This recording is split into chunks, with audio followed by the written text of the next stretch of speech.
Hello, my little angels. Hope all of you are fine and good in your health. आज आपण आपला next जो session आहे याच्यामध्ये चेजिंग द सी मॉन्स्टर हा जो आपला चॅप्टर चालला आहे त्याचा नेक्स्ट पार्ट वाचूया. चेजिंग द सी मॉन्स्टर म्हणजे काय?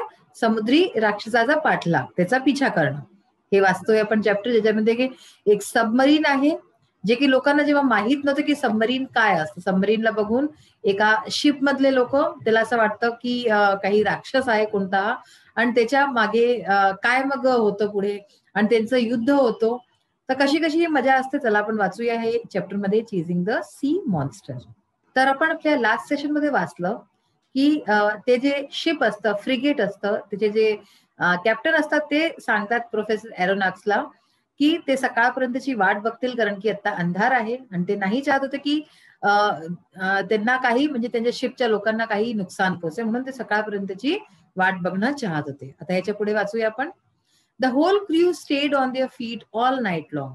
Now, what is a crew? People working on the ship. जे लोक शिप मध्ये काम करतात ते असतात क्रूचे लोक, ठीक आहे ना. तर पूर्ण जी क्रू होती ते लोक पूर्ण रात्रभर जागत राहिले, feet on their feet all night long, म्हणजे की अगदी सजग होते रात्रभर. No one even thought of sleeping, कोणालाही झोपायचा विचार सुद्धा नाही आला. Unable to compete with the monster's speed, our frigate the Abraham Lincoln slowed down. तर चुकी जे आहे त्या मॉन्स्टर बरोबर हे लोक सामना नव्हते करू शकत त्याचा, आणि त्याची जी स्पीड आहे त्याची स्पीड भयंकर होती, ह्यांच्यापेक्षा डबल होती. तर म्हणून जे आहे ह्यांची जी फ्रिगेट होती, ह्यांची छोटी शिप होती, अब्राहम लिंकन ह्याचं नाव होतं, ती स्लो डाऊन करून गेली, ती हळू होऊन गेली. For its part the animal mimic the frigate. Mimic म्हणजे काय असतं? इमिटेटेड. तर असं वाटत होतं की जसं की तुझं एनिमल आहे, म्हणजे सबमरीनची गोष्ट चालली आहे, ते मिमिक करत होतं फ्रिगेटचं, आमच्या म्हणजे आमच्या शिपचं ते नकल करत होतं. Simply rode with the waves but did not leave the field of battle. तर तेही तेवढंच हळू होऊन गेलं होतं, जसं की आम्ही हळू चालत होतो, तेही तेवढंच हळू होऊन गेलं होतं, आमची नकल करत होतं असं वाटत होतं. पण त्यांनी फील्ड ऑफ बॅटल म्हणजे ह्याला एक ह्यांनी युद्ध बनवून घेतलं होतं, तर बॅटल फील्ड नाही सोडली होती, युद्धचं मैदान नव्हता सोडला. However, near midnight it disappeared, or to use a more appropriate expression, it went out like a huge glowworm. तर म्हणतात ते की जे आहे अर्ध्या रात्री असं वाटलं की ते डिसअपिअर होऊन गेलं, ते गायब होऊन गेलं.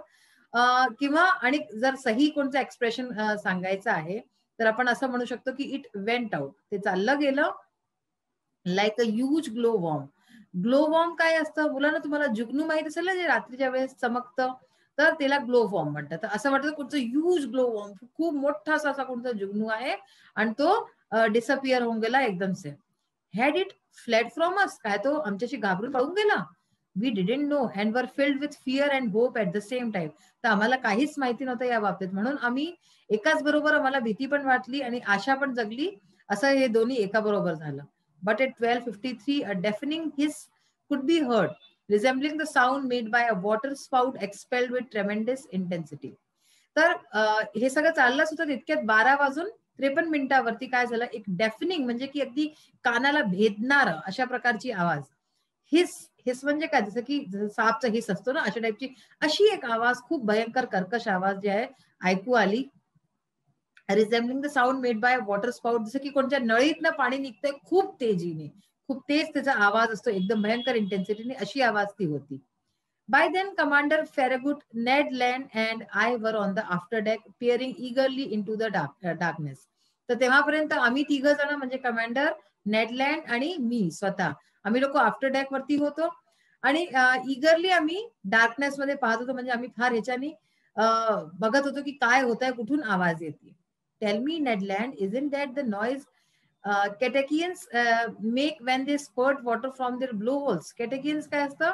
Marine animal like a whale. Whale तुम्हाला माहिती असेल, व्हेल सारखंच एक मरीन म्हणजे ऍक्वेटिक, पाण्याचं एक अॅनिमल असतं, पाण्याचं एक जनावर असतं, त्याचं नाव आहे. तर तो म्हणतो की नेटलँड, तुम्हाला हे सांग, ही जी आवाज आहे काही ही कॅटेकियन सारखी नाही वाटत आहे, जेव्हा की तो spurt water from their blowholes, म्हणजे इतका मोठा यूज असतो तो प्राणी. ब्लो होल्स म्हणजे नाक, ते श्वास घेतो त्याच्यातनं, जेव्हा पाणी निघतं त्याच्यात श्वास घेतो तेव्हा अशी आवाज येते, अशा प्रकारची आवाज वाटते. The very noise sir, but this once way louder. तर तो म्हणतो की हो तशीच वाटते, पण ही खूप भयंकर मोठी आहे त्याच्यापेक्षा. So there can be no mistake, तर म्हणून कोणची मिस्टेक नाही होऊ शकत, काही गलती नाही होऊ शकत. There is definitely a whale lurking in our waters. तर ही ऍक्च्युली काय सबमरीनची आवाज होती, जे खालती चाललं होतं. सबमरीन खालती चालतं ना, तुम्हाला माहिती आहे समुद्राच्या. तर हे म्हणतात की हे व्हेल आहे definitely lurking in our waters. Lurking म्हणजे हायडिंग, हे पाण्यामध्ये लपतंय आणि हे व्हेल आहे. ते लोक असं प्रकारचा अनुमान लावतात. Near 2 o'clock in the morning, the core of light reappeared 5 miles away from the Abraham Lincoln. तर 2 वाजताच्या करीब सकाळी जे आहे एक लाईट रिअपिअर्ड, एक परतचे प्रकाश आला आमच्या अब्राहम लिंकन जी आमची शिप होती त्याच्यापेक्षा जवळजवळ 5 मील दुरून. We stayed on the alert until daylight getting ready for action. तर आम्ही जे आहे स्टेड ऑन अलर्ट म्हणजे आम्ही अलर्ट राहिलो, आम्ही फार सचेत होतो जेव्हापर्यंत डे लाईट नाही होऊन जाय, जेव्हापर्यंत उजेड ना होऊन जाय. गेटिंग रेडी फॉर ऍक्शन, आणि आम्ही ऍक्शन करता अगदी रेडी होतो आहे ना. मग बघा, whaling gear was set up along the railings. Whaling gears म्हणजे काय, equipment use to hunt whales, ज्याच्यानी वेल ही जी मासोळी असते त्याला हंट करतात, त्याचा शिकार करतात. तर ते तयार ठेवलं होतं आम्ही. हे बघ, ऑन द अलर्टचंही ते मिनिंग दिला, रेडी ऑन द लुकआउट है ना. आता म्हणजे की आम्ही रेडी होतो आणि आम्ही आमचे वेलिंग गिअर जे होते ज्याच्याने की वेलला पकडलं जातं त्याला सुद्धा तयार करून ठेवलं होतं. Our chief officer loaded the blunderbusses which can launch harpoons as far as a mile and long duck guns with exploding bullets that can wound and kill even the most powerful animals. तर ह्याच्यात हे सांगितलं जातं की आमच्या चीफनी जे आहे आपले जितकेही आमचे ज्या बंदुका होत्या आणि जे वेपन्स असतात ना, ज्याच्यात की म्हणजे की पाण्याचे अॅनिमल्सला मारलं जातं आणि दूरपर्यंत ज्याच्याने की जे आहे शूट केलं जाऊ शकतं, अशा प्रकारचे बुलेट्स, हार्पून्स, सगळं काही तयारी ठेवली होती की जे 1 मैलपेक्षाही जास्त जे जाऊ शकतं आणि ज्याच्याने खूप एक्सप्लोड होऊ शकतं आणि पॉवरफुल अॅनिमल्स जे आहेत, जितकेही म्हणजे खूप शक्तिशाली अॅनिमल पण आहे तोही मरू शकतो. तर सगळ्या प्रकारचे यांनी आपले अस्त्रशस्त्र तयार ठेवले होते. Ned Land was content to sharpen his harpoon, a dreadful weapon in his hands. तर नेड लँड जो होता त्यांनी आपल्या हातामध्ये आपला हार्पून म्हणजे असं समजून घ्या की भाला है ना, तर भाल्याला तयार ठेवलं होतं, ते शार्पेन करून घेतलं होतं त्याला आणि त्याच्या हातात होतं ते, म्हणजे की काही पण कोणत्याही वेळ पडायचं त्याला तो इस्तेमाल करू शकेल. At 6 o'clock, day began to break, and with the dawn's early light, the animal's electric glow disappeared.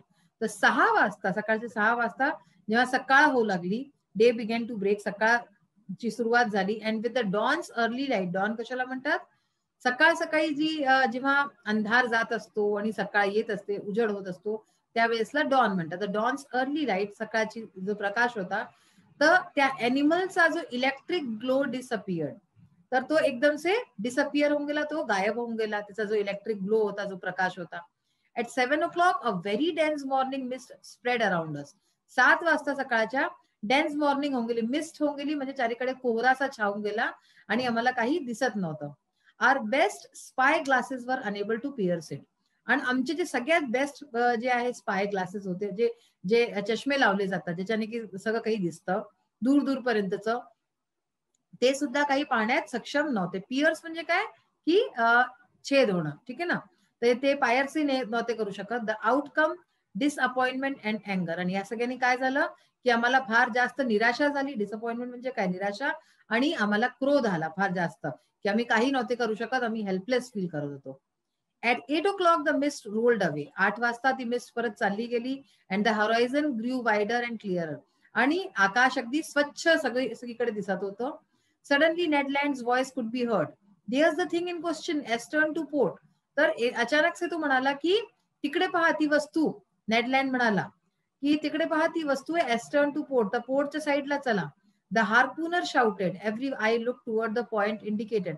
तर सगळेजण जिथे तो पॉइंट करत होता, पॉइंट आउट करत होता, त्या साईडला पाहू लागले. There, a mile and a half from the frigate, a long blackish body emerged a meter above the waves. तर तिकडे पाहायला जेव्हा तर आम्हाला दिसलं 1 मैल आणि हाफ वरती आमच्या फ्रिगेटच्या, आमच्या शिपच्या एक मोठीशी ब्लॅकिश बॉडी, म्हणजे काळी काळी अशी बॉडी होती त्याची, इतकं मोठीशी. Emerge a metre above the waves, तर वेव्सच्या वरती 1 मीटर वरती दिसत होतं. Quivering violently its tail was creating a considerable current. आणि काय होतं बेटा, हे सबमरीन जे असतं ना, हे इतक्या तेज धावतं ना की त्याच्या मागे एक कन्सिडरेबल करंट, म्हणजे करंट सारखं असतं पाण्याचं. तर तेच म्हणतात की त्याच्या मागे एक टेल होती, करंट होतं. मग बघा काय झालं, the crew were waiting impatiently for orders from their leader. तर जी क्रू होतं, जे सगळे मेंबर्स होते शिपचे, सगळे जे आहे वाट बघत होते की त्यांचा लीडर जो आहे तो केव्हा त्यांना ऑर्डर दे काही करायचं. The latter after carefully observing the animal ordered the engineer to sail full steam towards the animal. The latter म्हणजे काय झालं की जो दुसऱ्या व्यक्तीच्या बाबतीत गोष्ट होती. ठीक आहे, द क्रू म्हणजे फॉर्मर आणि लेटर म्हणजे लीडर.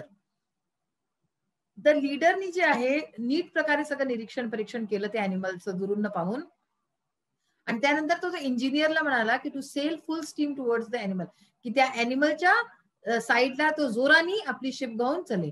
सेल फुल स्पीड म्हणजे काय झालं पहा इथे, सेल ऍट फुल स्पीड. ठीक आहे ना, फुल. तर अशा प्रकारे जायला म्हटलं. 3 cheers ग्रीटेड दिस ऑर्डर. तर जसं की त्यांच्यामध्ये खूप उत्साह भरलेला होता की आपण जातोय हंटिंग वरती. तर 3 cheers त्यांनी केले, जसं हेबे फुर्रे वगैरे करतात. The roar of battle had sounded, आणि जसं की युद्धचा समय येऊन गेला होता. Now we will continue our English workshop. The next part of the chapter we will read in the next session. English workshop चा बघा, पहिला हा जो 3rd नंबरचा क्वेश्चन आहे, how did the battle between the ship and the monster end. तर ship आणि मॉन्स्टरच्या मधला जो युद्ध होता तो कसा खतम झाला, कसा एंड झाला त्याचा. When the ship was 20 feet away from the monster, Ned Land launched his dreadful harpoon. तर जेव्हा 20 फीट दूर होते ते दोघं, मॉन्स्टर आणि शिप, नेड लँडनी आपली ड्रेडफुल हार्पून जी आहे ती चालवली. The weapon hit some hard substance. Weapon जो त्यांनी भाला जो टाकला होता, भाल्यासारखा जो होता हार्पून, तो काही हार्ड सबस्टन्स, कारण की ते ऍक्च्युअली तर काय होतं, सबमरीन होतं, तर त्याला ते लागलं तर आवाज आली. The electric light of the monster went out and 2 enormous water spouts crashed on to the deck of the frigate. तर म्हणजे ते लागलं आणि त्याच्यानंतर electric light of the monster, म्हणजे त्याची जी लाईट होती ती 1 मिनिटाला विझून गेली, आणि 2 water spouts crashed on to the deck of the frigate. 2 water spouts म्हणजे की पाण्याचे फव्वारे सारखे उठले त्या फ्रिगेटवरती, म्हणजे त्या शिपवरती. Speeding like a torrent from one end of the ship to the other.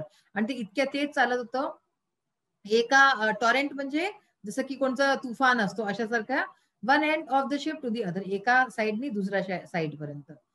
This toppled crewmen broke spare masts and yard arms from the lashings. A hideous collision had occurred and the narrator was thrown into the sea. The battle ended there.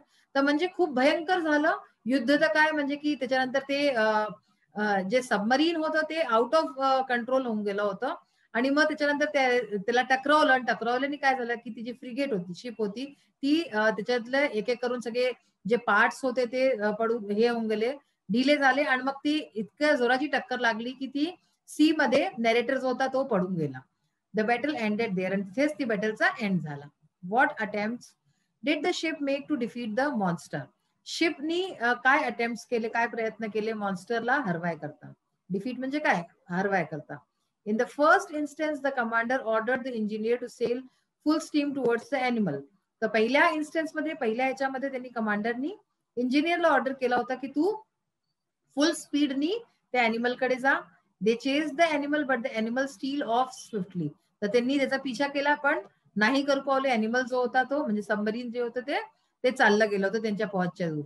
There 4 castle cannon was immediately loaded and levelled. त्याच्यानंतर त्यांनी आपला जो canon होता त्याला load केलं. Canon balls म्हणजे जे की धमाके जे करायकरता युज होतं, ठीक आहे ना, त्याला तयार केलं. The cannoneer fired a shot but fail the target. The cannoneer जे कॅनन चालवतो त्यांनी शॉट केला, पण टार्गेट जो होता, जो तो अॅनिमल होता सो कॉल्ड, त्याला ते नाही काही करू पावले. The other gunner took aim for a good while. तर दुसरा गनर आला, त्यांनी एम केलं. The shell reach the target and hit the animal but it bounced off its rounded surface. दुसऱ्या व्यक्तीने पण प्रयत्न केला, तिथपर्यंत पोहोचूनही गेलं, पण सगळं ऑल इन वेन, ते काही त्याचं हे नाही झालं. The animal vanished. तो जो अॅनिमल होता तो गायब झाला. The hunt continued at 10:50 in the evening. The monster reappeared 3 miles away from the ship. तर 10:50 हंट जी आहे, जे शिकार होता तो गायब झाला, आणि 10:50 वरती संध्याकाळी म्हणजे रात्री तो मॉन्स्टर जो होता तो परत आला, आणि 3 मील अवे दूर होता त्या शिपच्या. The commander order to attack when it was 100 feet away from the ship. तर कमांडरनी ऑर्डर केला की जेव्हा आपल्या शिप पासून ते 100 फीट दूर असेल तेव्हा त्याला अटॅक करू आपण. The harpoon was launch but of no use. हार्पूनला लॉन्च केलं गेलं, पण सगळं व्यर्थ गेलं. 2 enormous water spouts crashed and devastated the ship and their attempts failed. तर 2 जे वॉटर स्पाउट्स जे फव्वारेसारखे भयंकर तेज म्हणजे होते त्याच्यानी काय झालं, सगळं ती ध्वस्त होऊन गेली शिप आणि सगळे त्यांचे अटेम्प्ट फेल होऊन गेले. आता बघा 2 minutes of oral work. Think of as many words as possible related to. तर आपल्याला 2 मिनिटाच्या आत जितकेही शब्द आहेत, हे काही शब्द दिले आहेत तर त्याच्याशी रिलेटेड शब्द लिहायचे. द सी पहिला आहे, द सी म्हणजे समुद्र. या मधदरिया तुम्ही समजू शकता. तर आपण ह्याच्यात या चॅप्टर मधनच काही शब्द घेतले आहेत. Water, storm, ship, boat, sea shore, deep, voyage, cargo, waves, beaches, fish, marine animals, launch, frigate, warship, submarine, sports. ठीक आहे. आणि काही तुमच्या मनात जे काही येत असेल ते शब्द तुम्ही लिहू शकतात सी ला जे आहे संबंधित. नेक्स्ट आहे अ शिप म्हणजे जहाज. जहाज मध्ये काय, सी, ओशन, वॉरशिप, फ्रिगेट, मास्ट, यार्ड, बो, starboard, port, four castle, deck, stern, four, stem, cargo, journey, storm, passengers, crew. तर हे सगळे आपण शिपच्या रिलेटेड शब्द घेतले. त्याच्यानंतर आहे बॅटल म्हणजे युद्ध. युद्ध मध्ये काय यूज होऊ शकतात शब्द, enemy, warrior, weapon, swords, gun, cannon, shell, target, soldiers, commander, gunner, harpoon, spear, lance, strategy, general, captain, tanks, runs, treaty. हे सगळे शब्द आपण बॅटलमध्ये यूज करतो. तर तुम्ही पाहिलं की कशा प्रकारे मजेदार वाटते कहाणी, की ते लोक त्याच्या मागे पाठलाग करतात ते कारण की त्यांना बिचारांना माहितच नाही की हे पण एक जसं त्यांचं शिप आहे ते सबमरीन पण एक मशीन आहे जी की आपलं काम करते. त्याच्याशी त्याचं काही लेनदेन नाहीये पण तरी सुद्धा ते त्याला काही मोठं राक्षस समजून त्याच्या पाठीमागे लागलेले आहेत. पुढच्या सेशन मध्ये वाचूया की आणि पुढे काय होतं. Till then bye, have a nice day, thank you.